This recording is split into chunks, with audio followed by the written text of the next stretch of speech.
Let's continue with our newsletter now.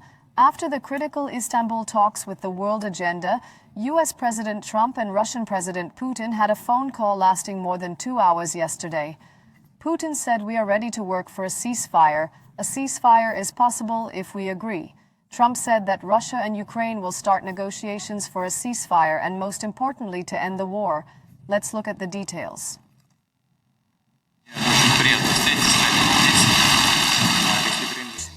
The highly anticipated meeting announced by U.S. President Donald Trump on Saturday took place. Trump spoke on the phone with Russian President Putin. After more than 2 hours of conversation, both sides said that the meeting went well. The first statement came from Russian President Putin. In the meeting, which he described as very valuable and constructive, he said that Russia is ready to work for an agreement that includes a ceasefire. Russia is ready to work on an agreement that includes a ceasefire. The main causes of the crisis must be eliminated. Both sides can make appropriate concessions.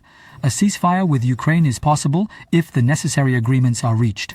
The resumption of contacts in Istanbul shows that the sides are generally on the right track.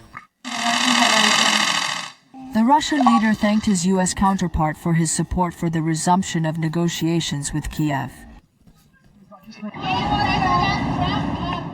Following Putin, U.S. President Trump also made a statement on Truth Social. He announced that the meeting, which he said went well, resulted in a ceasefire and a decision to start negotiations to end the war.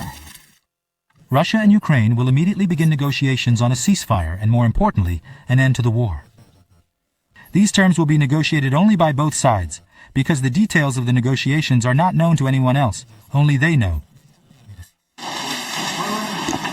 The U.S. President said that Ukrainian President Zelensky informed European Commission President Lyon, French President Macron, Italian Prime Minister Meloni, German Chancellor Merz, and Finnish President Stab. He announced that the Vatican is willing to host Ukraine-Russia negotiations.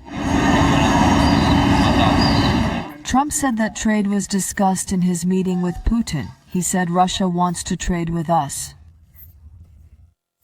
When the war is over, Russia wants to trade with the U.S. on a large scale. And I agree with that. Russia has a tremendous opportunity to create a huge amount of jobs and wealth. Its potential is limitless. In the same way, Ukraine can greatly benefit its country in the reconstruction process through trade.